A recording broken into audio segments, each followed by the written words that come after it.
from your breaking news and weather authority. This is 13 WHAM News at 5. A terrifying explosion in Greece. 3 people hospitalized, a house destroyed. You could hear people screaming. The destruction now leaving a hole in the heart of a quiet neighborhood as investigators work to pinpoint exactly what happened. We have team coverage of that terrifying explosion in Greece. Again, 3 people hospitalized. The house is in ruins. Good afternoon. I'm Matt Malloy. I'm Karen Edwards. New information from neighbors, rescuers, and first responders. We begin with Christian Garzone, live from the scene on Stone Road. Christian.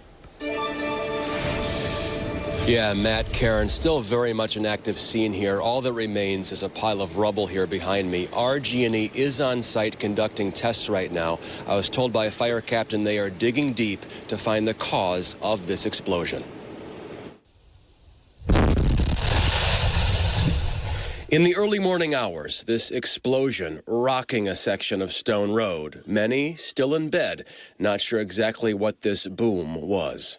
We thought a car drove through our house. Ashley Ramos lives down the street. She and her family quickly looked around. It became clear something was very wrong close by. You could hear people screaming, which is nothing you ever want to experience. Those screams, says Larry Pellegrino, will stick with this community. First, we're thinking possible fatalities, people in the house. Authorities say the family was able to survive this explosion. According to next-door neighbor Tom Corsi, the family was new to the area. I did see the parents there walking around the yard and stuff. Like I said, the daughter I saw sit in the middle of the road in hysterical. Corsi's home was severely damaged from the flames. That, though, he says, is replaceable. I'm thankful to God that I'm alive, that my family's alive, and we're good. Captain Sean McKenna with the Barnard Fire District says crews were on scene within 2 minutes. So we had probably 50 to 60 firefighters on scene. He says the cause of this is too early to tell. This type of explosion is not common. The last one similar to this we had was about 15 years ago, so it's definitely not something we see on a regular basis.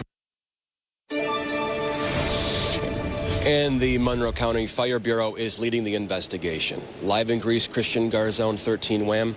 Right back to you. Christian, thank you. We now turn to 13 WHAM's Carly Miner, who spoke with the wife of a man who helped that family escape their burning home. Carly. Karen, Matt, the couple asked to remain anonymous. Over the phone, they told me how surprised they were to see anyone walk away from that explosion.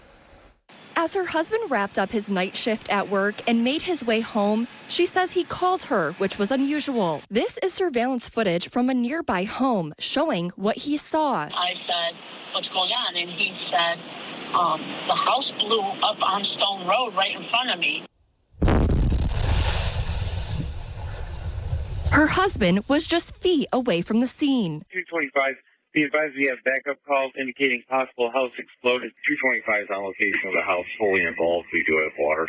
The wife says she jumped out of bed, hopped into her clothes, and ran out the door, not knowing what her husband would face. So he got out of his truck and went over there, and there was another gentleman there too. He didn't talk to him, but between the both of them, they got the people out, and then he went and knocked on the house, the door next to. He was going to go knock on their door, but they were already out of the house. When she arrived on Stone Road, she says she found her husband sitting in his truck as the 3 people he helped out of the home went to get a wellness check. I'll be honest with you, it's scary. I think he was like amazed that there were people crawling out of the house or getting out of that house. In a statement released by RG&E, the company is working with the fire department and Greecetown officials to identify the cause of that explosion. Matt? Carly, thank you. Be sure to stay with 13 WHAM News for any updates on this story throughout the night. Our coverage also continues on 13wham.com.